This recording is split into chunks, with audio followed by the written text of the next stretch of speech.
아직은 풍년의 때이다 라고 이렇게 말씀의 제목을 잡았습니다.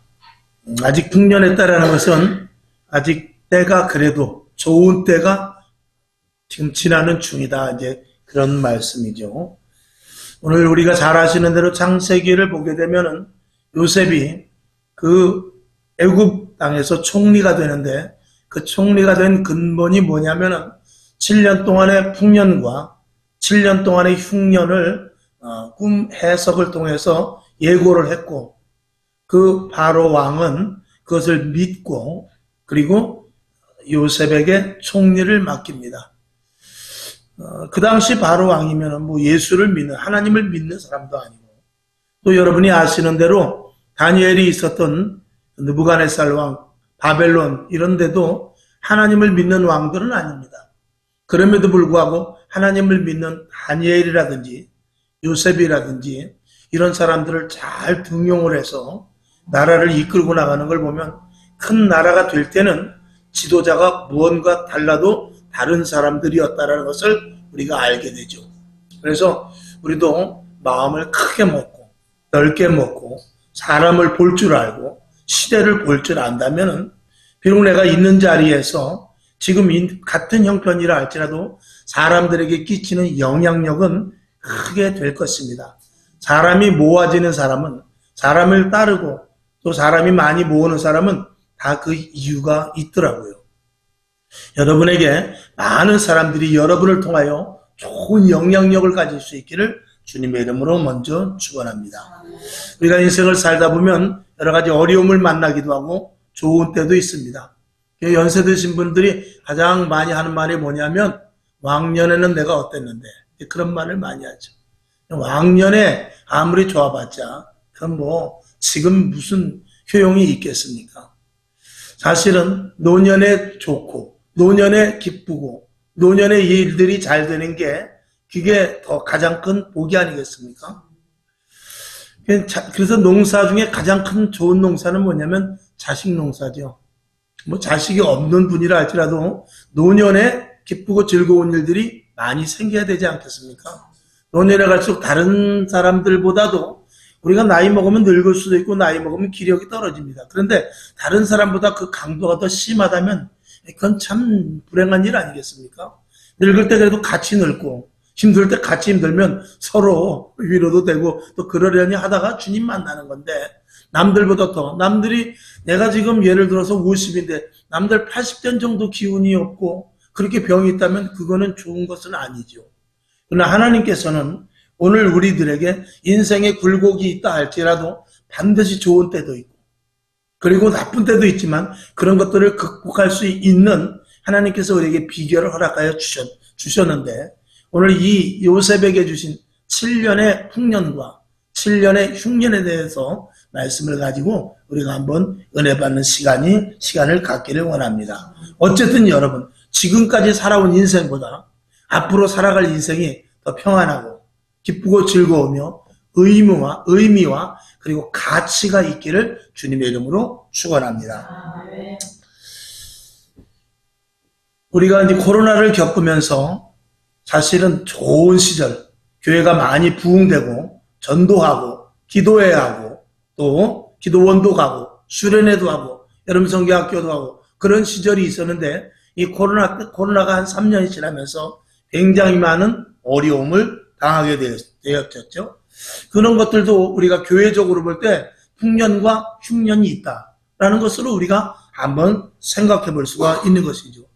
우리가 3년을 지나면서 교회가 한 10,000교회가 문을 닫았습니다.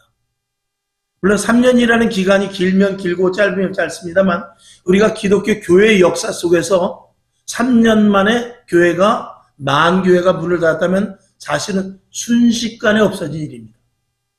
순식간에. 그걸 좀 더 극단적으로 말하면 쥐도 새도 모르게 교회가 10,000교회가 없어진 겁니다. 이런 일들은 정말 우리가 이 시대를 겪었으니까 그렇지, 앞으로 다음 세대가 지금 시대를 조명해 봤을 때 역사적으로 배웠고 역사적으로 이렇게 조명해 볼 때 10,000교회가 3년 만에 없어져. 그것도 대한민국이라는 나라에서만. 이렇게 되었을 때 정말 이게 굉장히 심각한 일이 아닐 수 없는 것입니다. 우리가 시대 때마다 6.25 전쟁이라든지 일제시대 때라든지 이럴 때 많이 교회가 없어지고 그랬어도 그럼에도 불구하고 그 성도들이 얼마나 힘이 있고 그리고 성도들이 순교를 하고 그러므로 말미암아서 그 숫자, 눈으로 보이는 숫자는 좀 줄었지만 영적인 강도는 굉장했습니다.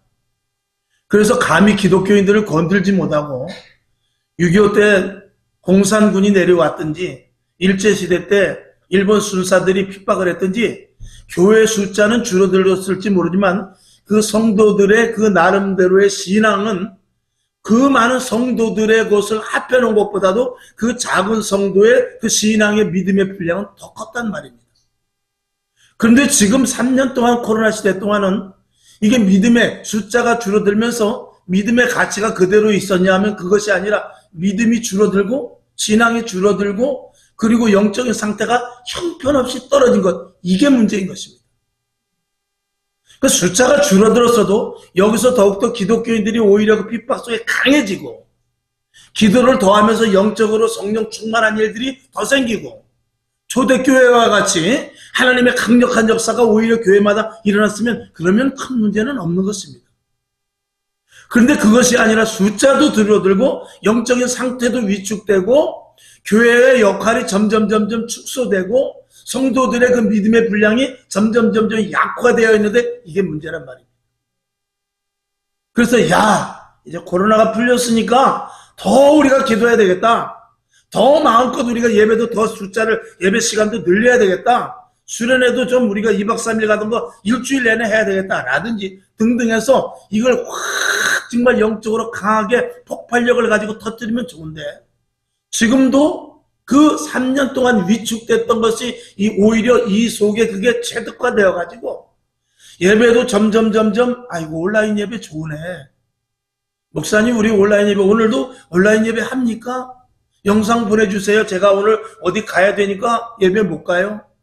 이렇게 하면서 신앙이 점점 오히려 위축된 상태로 있는 게 이게 문제라는 것입니다. 점점 소멸되는, 점점 확대되고 확충돼야 되는데 점점 오히려 소멸되는. 그래서 코로나 이전보다도 코로나가 온 이유는 제가 누누이 말씀을 드리지만 코로나가 온 이유는 중국이라든지 뭐 이런 여러 가지 그 질병이 발생된 여러 가지 이유가 있습니다만 우리가 영적인 관점으로 볼 때 이런 전 세계적으로 일어난 이 코로나 사태는 기독교인들을 깨우기 위한 하나님의 방편인 것입니다. 그러면은 이 하나님께서 기독교 성도들을 깨우기 위해서 코로나가 생겨났다면 코로나 이전에 우리의 신앙이 어떻던가를 생각해 봐야 되거든요. 먹고 마시고 놀고 하는데 이 기독교인들이 많이 앞장섰습니다. 아니 앞장섰다는 것보다도 세상 사람들을 많이 따라갔지요. 그래서 저희 어머니 세대, 부모 세대의 신앙과 전혀 다른 모습의 교인들이 돼버리고 마는 것입니다. 그래서 양 같은 성도가 아니라 염소 같은 교인들만 잔뜩 생기는 그런 교회로 인하여서 이 코로나가 하나님께서 코로나라는 것을 통해서 징계를 하지 않으면 안 될 수 없는 그런 상황에까지 오게 된 거죠. 그러면 우리가 이제 코로나가 이제 나름대로 지금 뭐 계속 점점 코로나가 또 확장된다는 말이 있습니다만 그렇게 이전 그 3년 같이 그렇게 막 강압적으로 하거나 그러지는 않을 것입니다. 정말 길을 가다가 막 여러 사람이 픽픽 쓰러지지 않는 이상은. 그러면은 이때 우리 교회는 물론 지금 수련회가 많이 활성화되고 교회마다 집회도 많이 하고 그럽니다만 그럼에도 불구하고 그 뜨거운 열정이 이 50년대 60년대 우리 부모 세대와 같지 않고 코로나 이전과 비슷한 수준으로 지금 회복은 되었어요. 그러나 코로나 이전의 수준 가지고는 안 된다는 걸 우리가 알아야 됩니다. 왜? 코로나가 일어난 이런 영적인 사건이 코로나 이전의 신앙 상태가 좋지 않았기 때문에 그런 것이거든요. 그러면 코로나 이전이 아니라 그 이전으로 더 거슬러 올라가서 우리가 우리 부모 세대가 성령 충만했을 때 그때까지 회복되지 않으면 또다시 어떤 일들이 일어날 수도 있다는 걸 우리가 이 영적으로 깨어서 알아야 된단 말입니다. 물론 거슬러 올라가서 어느 때까지 가야 되냐? 사도행전 초대교회와 같이 뜨거운 성령의 역사가 있는 그런 자리까지 가야 되죠. 그러면 지금 이 시대의 목회자, 첫 번째 목회자, 그리고 두 번째 중직자들, 직분자들이 한 뜻과 한 몸이 되어서 초대교회, 사도행전 교회와 같이 뜨거운 성령의 강력한 불이 내리고 죽은 자가 살아나는, 병든 자가 고쳐지고 은사가 내려와서 방언을 하고 예언을 하고 투시를 하고 천국도 왔다 갔다 하고 막 이런 일들이 일어나는 그런 교회가, 그게 진짜 교회인데, 교회가 잠잠하고 그저 인격적으로 그리고 인본적으로 그리고 인문학적인 이런 것들로 해놔서 교회가 하나의 이제 문화단체가 화돼버리면은 교회는 교회로서의 가치, 겉보기에는 멋있을지 모르지만 겉보기에는 아름다울 수 있고 사람들이 품격이 있고 지식적으로 사람들이 점잖고 그럴듯할 수 있을지는 모르지만 그거는 실질적으로 하나님이 보시기에는 빵점짜리 교회가 될 수도 있는 것입니다. 교회는 어찌하든지 간에 성령으로 말미암아 뜨거운 불이 이 성전 안에 가득 차서 오늘 나 은혜 받았는데, 어저께 꿈을 꿨는데, 지난번에 기도를 하는데, 성경을 보는데, 찬양을 하는데 어떠한 이런 그런 마음의 감동과 뜨거움과 그리고 하나님께서 자기에게 지시하는 그런 것들을 들을 수 있지 않으면 안 된다고 말입니다. 그런 교회가 지금 얼마만큼 있느냐? 있죠. 있는데 그 분포가 너무 작으면은 그는 이 땅의 모든 교회들이 지탄을 받을 수밖에 없지 않겠습니까? 물론 세상 사람들은 교회에서 호들갑을 떨고 유난을 떨고 하는 거 좋아하진 않습니다만, 그럼에도 불구하고 여러분 이런 것들을 알아야 됩니다. 정말 하나님 앞에 구원받을 자들은 이렇게 점잖고 와서 그저 조용한 말씀, 인격적인 말씀하는 그런 교회를 찾는 사람들은 이제 편안하게 자기가 그냥 정말 인격적인 사람입니다. 그러나 정말 영혼이 갈급하고 내가 너무 힘들어서 죽을 것 같고 그리고 마음의 곤고함을 갖고 내 자녀들, 내 남편, 내 아내, 내 사업장, 내 직장, 그리고 내 영혼의 상태, 내가 지금 이렇게 곤고해서 내가 아무리 해도 안 되는데 내가 왜 이렇게 마음이 답답한가? 이렇게 정말 영적으로 큰 고민이 있는 사람들은 그런 교회를 가봐야 어떤 해답을 얻을 수가 없는 것입니다. 여러분, 우리는 항상 서두에 말씀을 드린 대로 항상 평안한 게 아닙니다.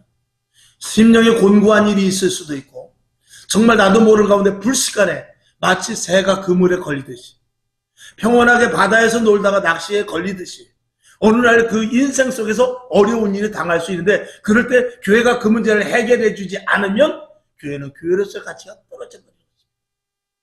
오늘같이 저와 여러분, 물론 여기도 걱정거리가 계신 분들이 있습니다만 이렇게 평안할 때는 우리가 예배될 때 저도 여러분 하나님의 복이 임하길 원합니다. 쉴만한 물과 같이 우리가 오늘도 평안한 가운데 찬양합시다. 기쁨을 가집시다. 자녀들이 잘 되길 원합니다. 이렇게 우리가 예배를 드릴 수 있어요. 그러나 정말 곤고한 일이 생기고 정말 내 심령 속에 답답한 일이 일어나고 그리고 내 주변에 안 일어나는 일들이 나에게만 일어나는 그런 일들이 있을 때 해결할 방법을 교회에서 찾을 수 있어야 된다 그 말이에요. 여러분, 그래서 제가 늘 말씀을 드리는 대로 하나님이 기뻐하시는, 하나님이 원하는 교회로 세워나가야지 사람이 좋은 방식으로 세워나가는 교회가 되면 안 된다 그 말이에요. 그 교회의 원형은 바로 초대교회 같이 사도행전 교회 같이 성령의 큰 역사가 일어나는 그런 교회가 돼야 되겠다라는 것을 서두에 말씀을 드리죠. 사실은 지금도 지금 풍족한 시대라고 볼 수 있습니다. 왜냐하면 먹을 것이 있고 그래도 오늘도 여러분 다 그래도 편안하게 자고 오셨지 않습니까? 먹을 것이 있고 입으로 옷이 있고 평안한 상태에서 우리가 지금 살고 있는 것입니다. 유튜브에서 편안한 예배를 드릴 수 있고 또 우리가 마음대로 전도할 수 있고 그리고 사람을 만나면 예수에 대해서 말할 수 있는 그래도 평안한 시대에 살고 있다 그 말이죠. 자, 성경을 한번 보겠습니다. 고린도후서 6장 1절과 2절을 한번 보죠. 자, 시작. 우리가 하나님과 함께 일하는 자로서 너희를 권하노니 하나님의 은혜를 헛되이 받지 말라. 2절. 가라사대 내가 은혜 베풀 때에 너를 듣고 구원의 날에 너를 도왔다 하셨으니 보라 지금은 은혜 받을 만한 때요 보라 지금은 구원의 날이로다. 아멘. 아직도 하나님의 은혜가 임하고 있는 풍요한 시대라는 것을 저와 여러분이 기억하라 그 말씀이죠. 이제 곧 기근의 시대가 올 것입니다. 물론 역사적으로 기근과 풍요와 기근과 풍요와 전쟁과 풍요와 회복과 이런 것들이 반복되는데 언젠가는 끝이 난다고 말이에요. 우리 시대에서 끝이 날 수도 있고 다음 세대에서 끝이 날 수가 있습니다. 저는 이 시대를 보면서 사람이 이렇게 이 역사적으로 보면은 6.25 전쟁 때와 같이 2차 대전, 그 이전에 1차 대전도 있었고 또 그 이전에 종교적인 암흑기가 있어요. 16기 시대에 흑사병 이런 것들로 말미암아서 수천만 명이 죽은 때도 있었습니다. 그때 사람들은 다 종말이라고 생각했어요. 이제 주님이 오시는가 보다. 믿는 사람들은 그렇게 생각했습니다. 1차 대전 때, 야, 하나님이 완전히 이제 종말이 왔구나. 2차 대전 때 이 지구가 끝나는 줄 알았어요. 그런데 또 회복시켰어요. 그러면 이제 우리는 뭐라고 하냐면 3차 대전이 끝이라고 말합니다. 3차 대전이 어디서 어떻게 일어날지 우리는 알 수 없습니다. 그러나 3차 대전이 정말 끝일지 또 그 이후에 완전 잿더미 속에서 풀한 포기가 나듯이 또 세울지 그거는 우리가 알 수 없습니다. 근데 우리가 한번 가만히 생각해보면 지금 이 시대에 이제 인공지능이 생기고 뭐 AI 이런 것들로 인해 가지고 사람이 조직을 빼내 가지고 사람이 또 복제를 하고 이런 시대를 봤을 때 이건 진짜 끝이 아닌가 이런 생각을 우리가 해보게 되죠. 아파트를 지어도 그래요. 아파트를 지어도 옛날에 보면은 제가 처음에 아파트 짓다 보니까 12층을 짓더라고요. 야, 높다 그랬어요. 인천 신흥동에 삼익 아파트 12층을 짓는데 거기 12층에 그때 막 짓고 나서 한번 올라가 보니까 복도식으로 있죠. 올라가서 보니까 저 연안부도 바다가 보이더라고요. 그리고 나서 보니까 조금 있다가 연안부대에다 진주 아파트를 지었는데 그건 조금 더 높이 졌어요. 거기 올라가 보니까 중국이 다 보이는 것 같더라고요, 기분에. 야, 대단하다. 그랬는데 이제 어느덧 시간이 지나면서 그런 것들을 헐어버리고 재건축을 하게 돼요. 재건축을 하게 되니까 12층 아파트를 몇 층으로 돼야 되냐면 최소한 30층 이상을 져야 이 수지 타산이 맞는 거예요. 그런데 지금 아파트를 져놓고 보니까 몇 층을 져냐면 49층을 져놨어요. 65층짜리도 있어요. 65층짜리가 있나요? 최고. 저 부산에 가니까 몇 층짜리라고 그래요? 굉장히 높은 걸 져놨습니다. 자, 그러면 그거를 나중에 재건축할 때는 몇 층짜리를 져야 되죠? 50층짜리, 49층짜리를 재건축을 하려면 지금 용적률도 빡빡해가지고 그 동간 거리도 짧아요. 그러면 그걸 헐고 나중에 재건축해서 30년, 40년 지난 후에 재건축할 때는 도대체 몇 층을 져야 수지가 나오냐 말이죠. 100층에서 150층 져야 그래야 재건축해야 그 뭐가 떨어지는 게 있죠. 그게 사실상 가능하냐 그 말이죠. 그럼 뭐 단적으로 하나만 봐도 이미 이 세상은 더 이상 한계에 머물렀다. 정이나 또 새로 지나면 그 집은 이제 그냥 내비두고 다른데 녹지를 찾아가서 차로 평지에다 둬야 되겠죠. 일본에 지금 빈집이 많습니다. 헐래도 헐 수가 없어요. 헐고 싶어도 헐 수가 없어요. 누가 다시 재건축할 엄두를 내질 않습니다. 우리나라도 이제 그런 일들이 오게 됩니다. 그게 세계적인 추세가 되고 그것이 어느 정도 그것이 지금 제가 아파트를 이렇게 예시로 말했습니다만 모든 것들이 그래요. 이제 모든 것들이 다 한계점에 다다릅니다. 엊그제도 뭐 태풍이 왔죠. 역대급 태풍이라고 그러고 또 하와이에는 불이 나가지고 정말 이거는 완전 지옥과 같은 그런 모습이었죠.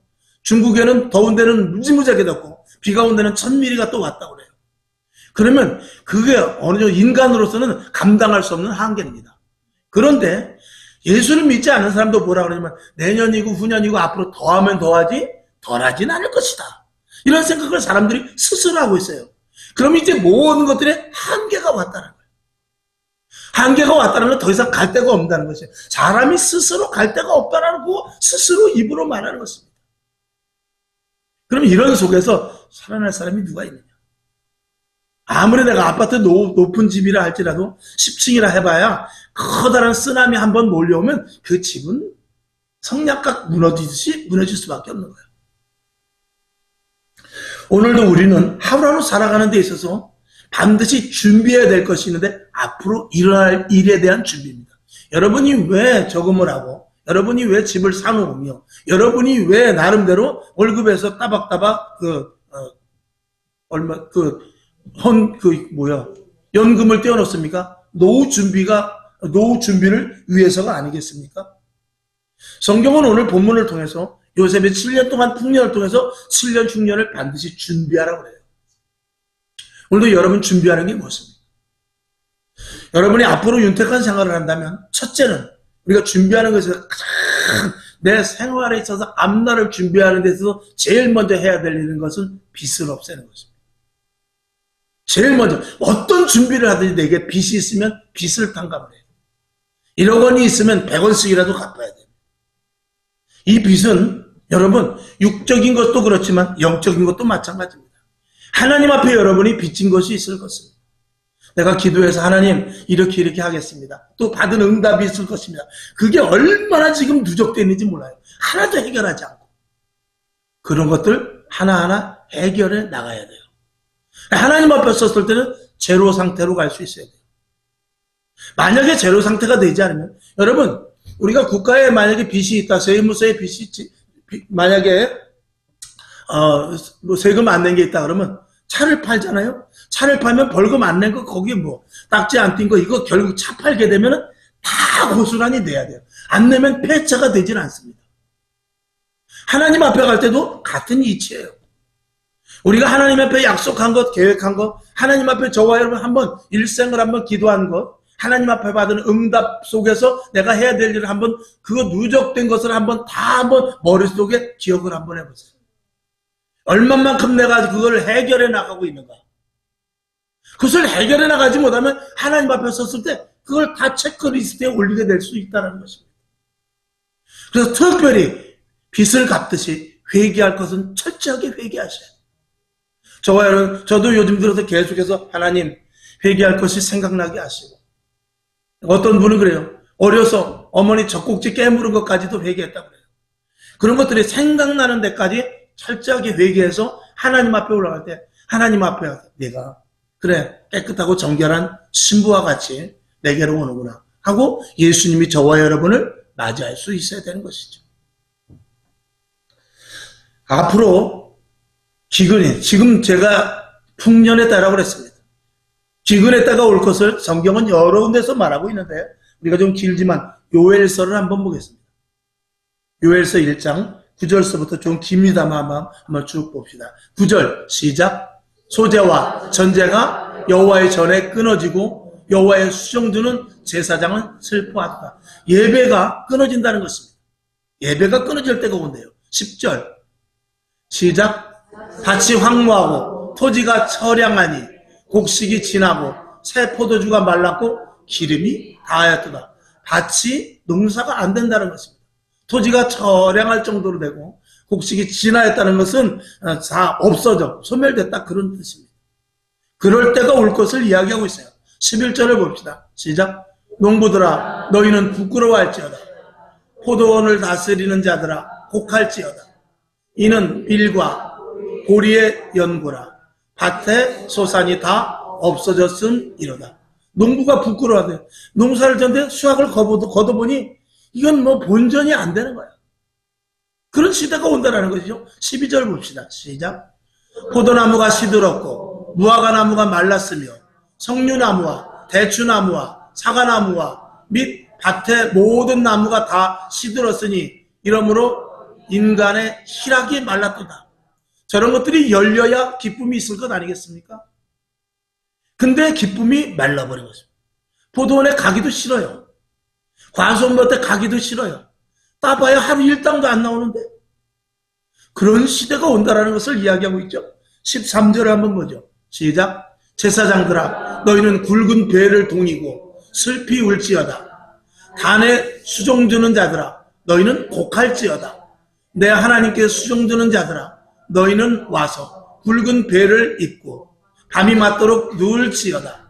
이는 소재와 전제를 너희 하나님의 전해드리지 못함이라. 아멘. 결국은 어떻게 해야 되느냐? 우리가 저런 시대를 맞이하기 전에 회개하라는 것입니다. 하나님 앞에 엎드리라는 것입니다. 하나님 앞에 간구할 것은 간구하고 회개할 것은 회개하고 해야 될 일은 하고 그리스도인으로서 바르게 살 것을 이야기하고 있는 것입니다. 14절을 보죠. 시작. 너희는 금식일을 정하고 성회를 선포하며 장로들과 이 땅 모든 거민을 너희 하나님 여호와의 전으로 몰수히 모으고 여호와께 부르짖을지어다. 흩어지지 말고 모여서 기도하고 하나님께 간구하여 마지막 때를 준비할 것을 이야기하고 있습니다. 이것이 물론 기근과 힘든과 어려움이 있을 때 그때에 모여서 간구하라는 의미도 있습니다. 그러나 그러기 전에 우리는 미리 더 준비하는 것이 중요하다는 것을 저는 말씀을 드리는 것이죠.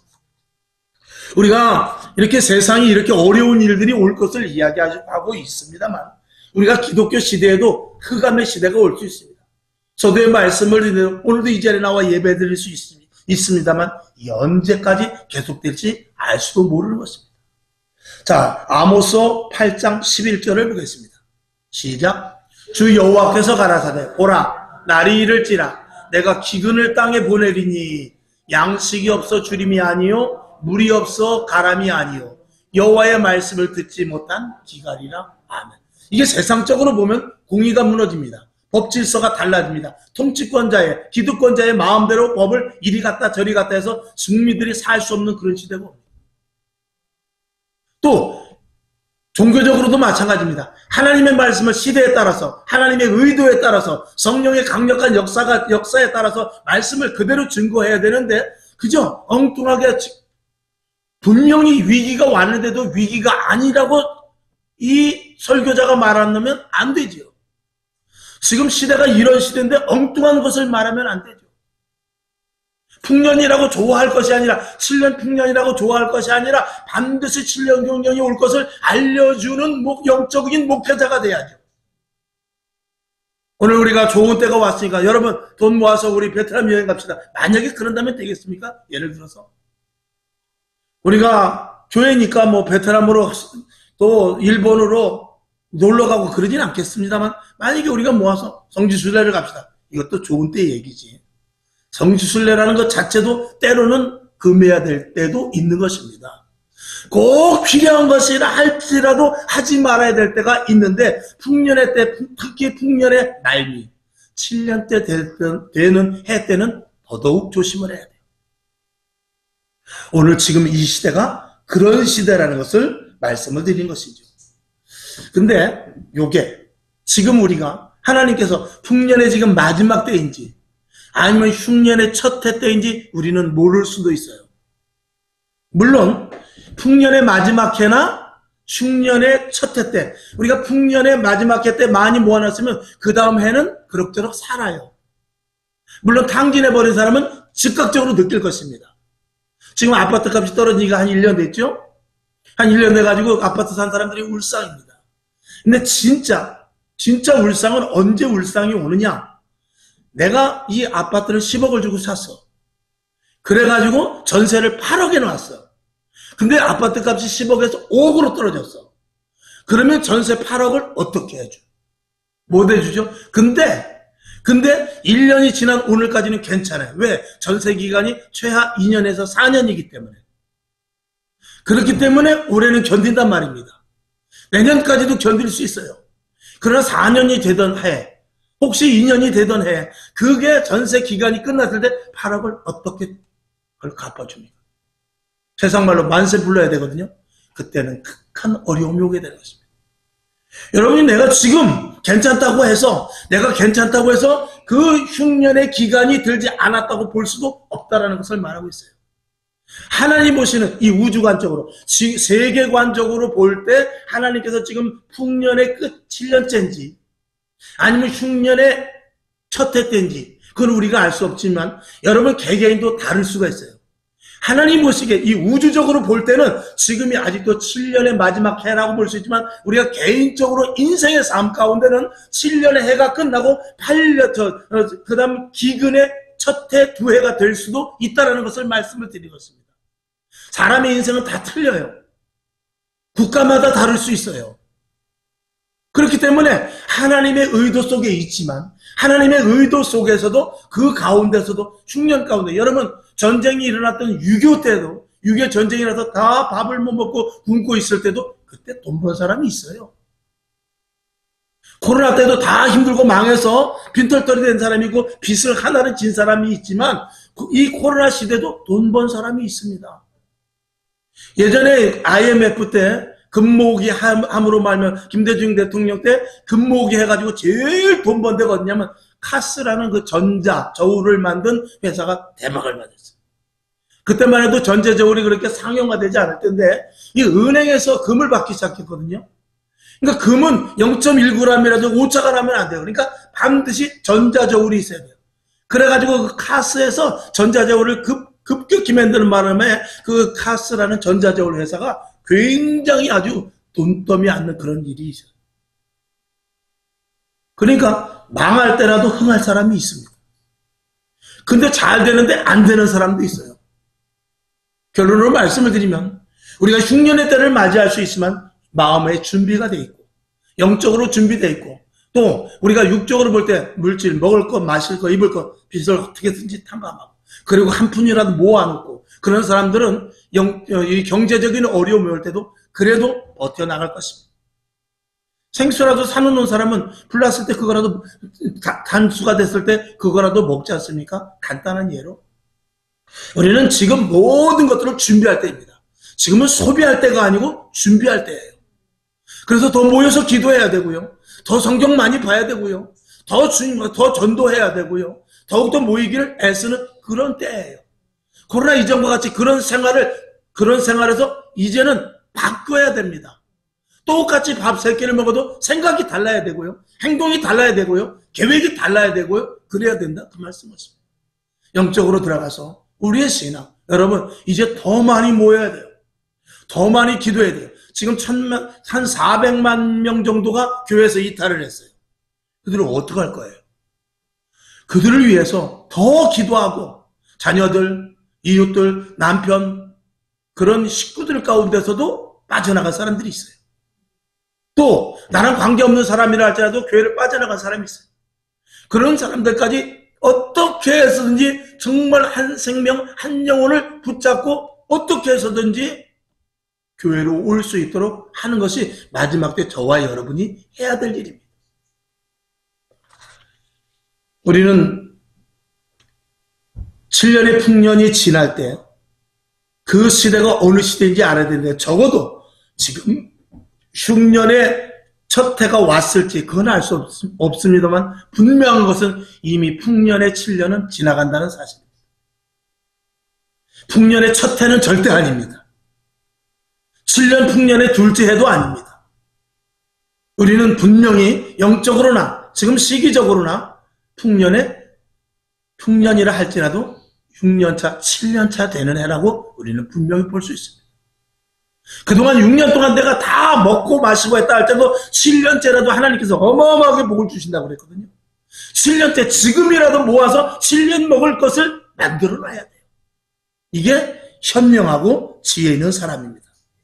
시대를 제대로 알게 위해서 예수님께서도 말씀하셨는데 마태복음 24장 5절을 한번 봅시다. 자, 시작. 많은 사람이 내 이름으로 와서 이르되 나는 그리스도라 하여 많은 사람을 미혹해 하리라. 이단자들이 그 어느 때보다 지금 득세를 부리는 시대예요. 자, 이 6절. 난리 소문을 듣겠으나 너희는 삼가 두려워 말라. 이런 일이 있어야 돼. 끝은 아직 아니니라. 아멘. 지금도 뭐 우크라이나 전쟁을 비롯해서 많은 전쟁, 앞으로 전쟁을 일어날 소지는 굉장히 많습니다.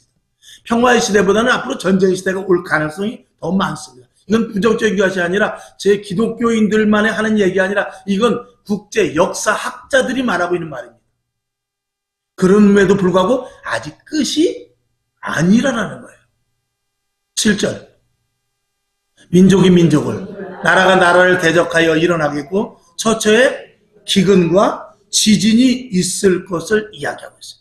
지금이 딱 그런 시대죠. 8절.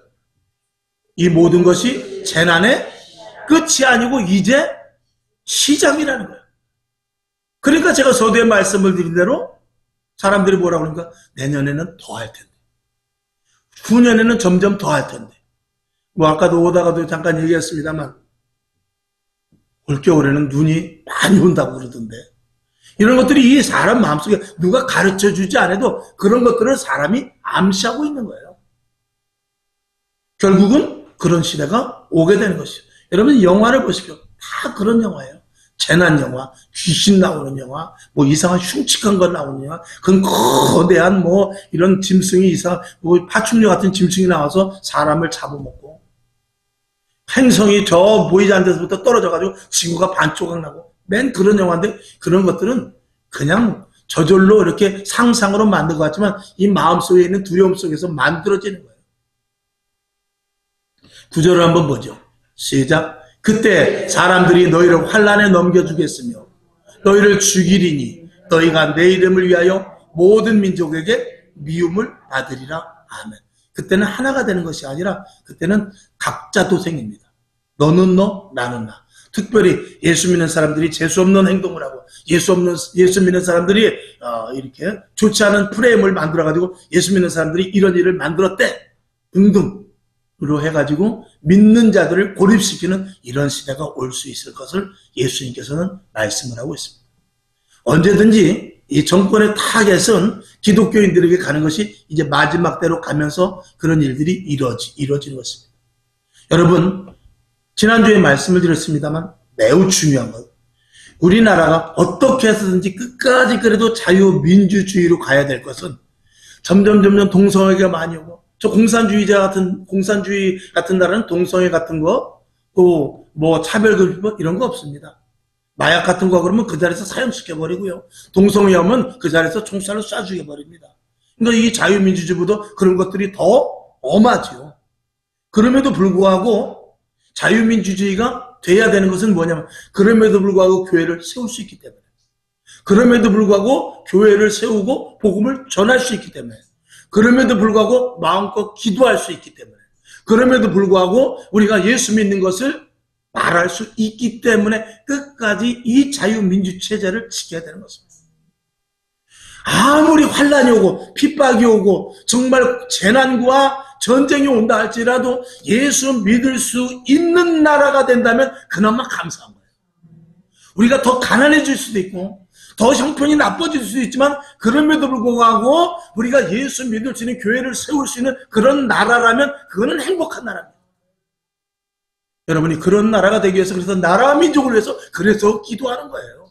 그냥 하나님 대한민국을 굽어 살피시고 선교 대국이 되게 해주시고 대통령에게 지혜를 이렇게 그냥 읊는 기도가 아니라 그 말, 그 한마디 한마디에 정말 거기에 씨를 쏟아서 기도할 수 있어야 돼요. 다음 세대 자녀들이 마음껏 예수 믿을 수 있는 나라가 되게 해 주시옵소서. 그런 기도를 분명히 할 수 있어야 되는 것입니다. 저와 여러분, 지혜로운 사람은 흉년을 준비합니다.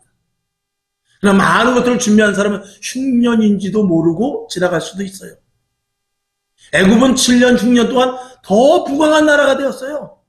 있는 곡식 7년 동안 그 모아놓은 그 곡식을 갖다가 팔아가지고 이방에 있는 땅까지 다 사게 됩니다. 사람까지도 노비로 부리게 됩니다. 종살이를 시키게 돼요.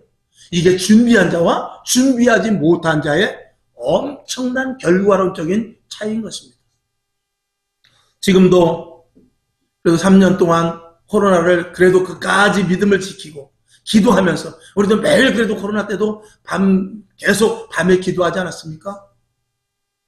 그래도 그 슬그머니 정말 바람과 같이 없어진 만교회에 우리 교회가 포함되지 않았다는 사실이에요. 결국은 뭐냐? 그래도 끝까지 준비하고 끝까지 그 기근의 때를 준비한 그런 이전부터의 기도가 있었기 때문인 것이죠. 우리는 이제 더 힘든과 어려움이 온다 할지라도 우리 교회는 끝까지 견고하게 세워져 나갈 것입니다. 그리고 하나님은 그런 교회를 지금 찾아다닐 것입니다. 하나님을 의뢰하고 하나님을 의지하지 않는다면 하나님께서도 그런 교회는 태풍에 쓸려가듯이, 나무가 쓰러지는 것은 다른 것 없습니다. 뿌리가 얕으면 쓰러지는 것입니다. 가로수가 왜 제일 많이 넘어갑니까? 가로수는 심은 지가 얼마 되지 않기 때문에 그래요.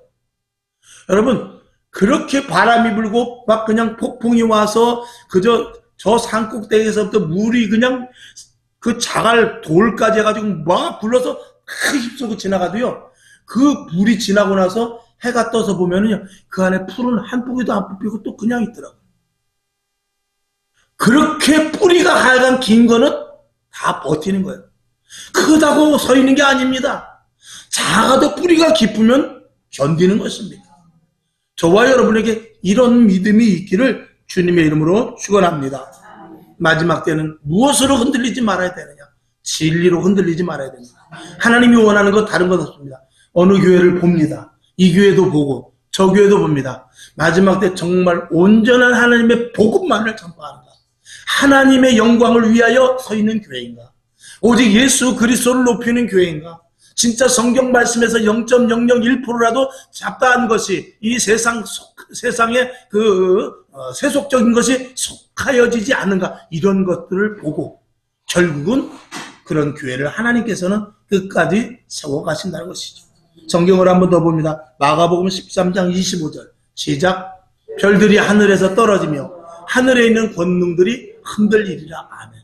천지조화 속에서 권력자들도 쓰러지고 이 세상에 믿었던 것들이 다 속수무책되는 누구를 믿습니까? 요즘 정권을 바뀌니까 그 전에 정권에 줄 섰던 사람들은 지금 추풍나벽까지 다 떨어지더라고요. 정권이 얼마 갑니까? 또 지금 정권도 또 바뀌면 어떻게 될지 그건 알 수 없는 것입니다. 세상 것은 믿을 수가 없는 것이죠. 고린도전서 15장 58절을 봅니다. 시작. 그러므로 내 사랑하는 형제들아 견고하여 흔들리지 말며 항상 주의 일에 더욱 힘쓰는 자들이 되라. 이는 너희 수고가 주 안에서 헛되지 않은 줄을 알미니라. 아멘. 오직 하나님과 함께하고 하나님께 하는 일들만 헛되지 않는 것입니다. 세상이 어디에 줄을 댑니까? 세상이 어디에 뿌리를 박았어요? 세상 것들은 다 오늘 있다 내일 없어지는 것입니다. 영원히 변치 않는 오직 하나님의 말씀의 뿌리를 받고 세워나갈 수 있기를 주님의 이름으로 축원하며 말씀을 한 절 더 보고 마무리하죠. 요한계시록 6장 6절을 봅니다. 시작. 내가 내 생물 사이로서 나는 듯하는 음성을 들으니 가로되 한 데나리온에 밀 한 대요 한 데나리온에 보리 석 대로다. 또 감람류와 포도주는 해치 말라 하더라. 아멘. 그저께 원로 목사님이 저 말씀을 하시더라고요. 앞으로 이런 시대가 올 것 같은데 이 계시록에 특별히 써있다라는 것은 철저하게 마지막 시대를 이야기하고 있는데 한 데나리온이라는 것은 한 사람 장정의 일당입니다. 지금 기술자들은 한 30만 원 받고 그 다음에 가서 이렇게 하루 일당 하는 사람들도 돈 10만 원 받습니다.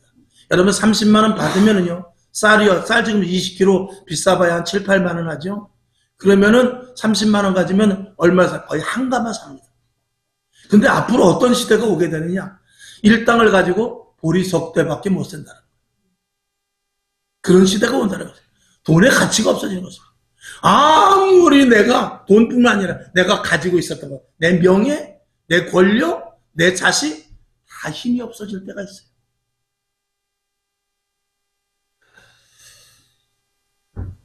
우리는 하루 일당 때문에 하루 일당을 가지고 정말 보리 세 대밖에 못 사는 그런 시대가 오는데 그런 시대가 오면 어떻게 되느냐? 신앙이 희석됩니다.